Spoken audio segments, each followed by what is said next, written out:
อยากจะบอกให้เจ้าหูว่าเคยคิดถึงแต่เจ้าอยากจะบอกให้เจ้าหูว่าเคยคิดถึงเรื่องของเฮาอยากจะบอกให้เจ้าหูคอยอยากจะบอกให้เจ้าหู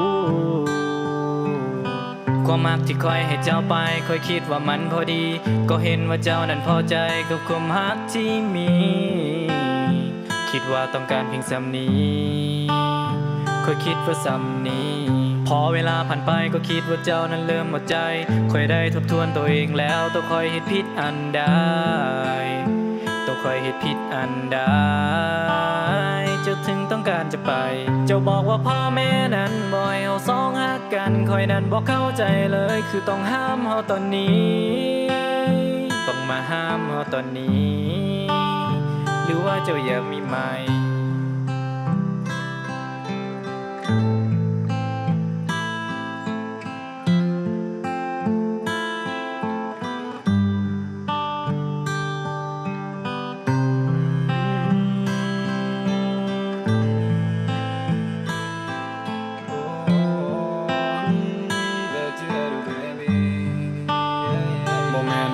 พังเงินที่เฮาประเสริฐในตอนนี้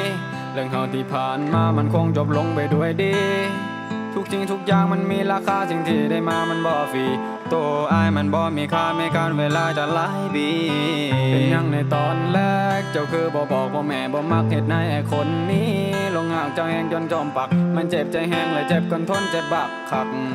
แต่ในตอนนี้เจ้าจากไปแล้วไอ้ก็คงต้องอกหักมื้อนี้เป็นวันอาทิตย์มื้ออื่นก็คงเป็นวันจันทร์คิดฮอดเสมอคิดฮอดเสมอในตอนที่เฮานั้นมีกันคิดฮอดอีหลีจนหลงละเมอไปเจออยู่ในฝันเคยได้จับมือและเดินควงแขนกับเจ้าในวันนั้นถึงแม้ตอนนี้ตัวนางนั้นคงต้องจากลา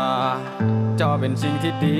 สำหรับตัวอ้ายตลอดมาถึงแม้ตัวอ้ายจะโศกและเศร้าและมีน้ำตาคนให้เจ้าไปพอคนใหม่คนที่ดึกใจเด้อกันเจ้าบอกว่าพ่อแม่นั้นบ่ให้เฮาสองหักกันคอยนั้นบอกเข้าใจเลยคือต้องห้ามเฮาตอนนี้ต้องมาห้ามเฮาตอนนี้หรือว่าเจ้าอยากมีใหม่ในใจเจ้านั้นมีภัยโอ้